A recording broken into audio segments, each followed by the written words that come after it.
दोस्तों सिंप्लीफाइंग में आपका स्वागत है। आज हम 12th क्लास का जो एओडी है एप्लीकेशन ऑफ डेरिवेटिव हम वो स्टार्ट कर रहे हैं।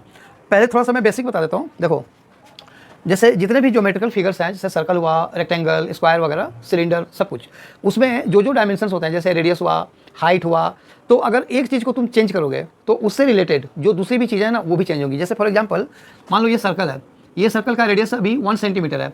अगर तुम इसका रेडियस बढ़ा करके अगर 2 सेंटीमीटर कर देते हो तो जो इसका सर्कमफेरेंस है वो भी इंक्रीज हो जाएगा और जो उसका एरिया है वो भी इंक्रीज हो जाएगा ना। तो हमें इसमें ये स्टडी करना है, एप्लीकेशन ऑफ डेरिवेटिव में ये स्टडी करना है। ये पहला एक्सरसाइज है एनसीईआरटी का, हम जिसको बोलते हैं dy/dx एट रेट मेजर।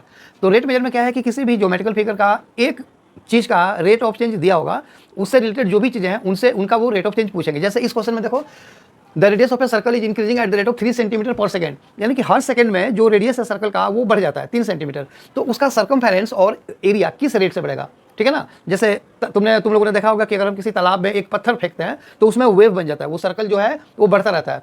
तो सेम ही एग्जांपल है, जब पत्थर मारोगे पानी में तो सर्कल उसका बढ़ता रहेगा ना। तो अगर रेडियस का बढ़ने का रेट दिया हुआ है तो तुम्हें निकालना है कि उसका सर्कमफेरेंस और बाकी जो एरिया है वो किस रेट से बढ़ रहा है। तो एक सिंपल सा ट्रिक है कि जो तुम्हें गिवन है और जो तुम्हें निकालना है उनके बीच में ना एक रिलेशन होनी चाहिए, ठीक है।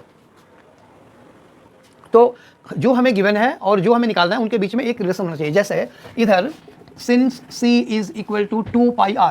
अब देखो, रेट चेंज का, रेट का मतलब क्या होता है, टाइम के रेस्पेक्ट में हमें डिफरेंशिएट करना।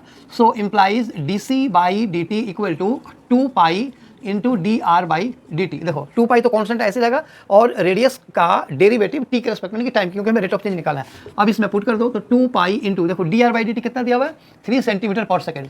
तो इसका आंसर आ गया 6π सेंटीमीटर पर सेकंड। ये इसका आंसर हो गया, यानी कि जो सर्कमफेरेंस है ना उसमें उसके आंसर में r नहीं आया। अगर इसके आंसर में r आया होता तो हम r की वैल्यू 10 भी डालते, ठीक है, ओके।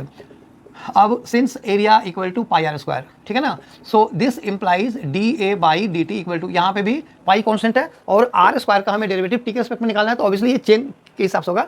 जैसे तुम लोग को याद होगा डेरिवेटिव में मैंने पढ़ाया था, जैसे y क्यूब है, तो y क्यूब का डेरिवेटिव निकालना है तो पहले हम लोग 3y स्क्वायर लिखते हैं और फिर dy/dx लिखते थे। तो वैसे यहाँ पे टी के रिस्पेक्ट में करना है। तो आर स्क्वायर जो है वो तो आर का फंक्शन है, तो ये पहले आर के रिस्पेक्ट में होगा, तो 2r होगा और फिर आर का टी के रिस्पेक्ट में dr/dt, यानी कि 2π इंटू आर। आर की वैल्यू देखो, अब इसमें आर आ रहा है ना, तो ये हो जाएगा 10 और इंटू dr/dt इक्वल टू 3, तो ये हो जाएगा हमारा 60π सेंटीमीटर स्क्वायर पर सेकंड।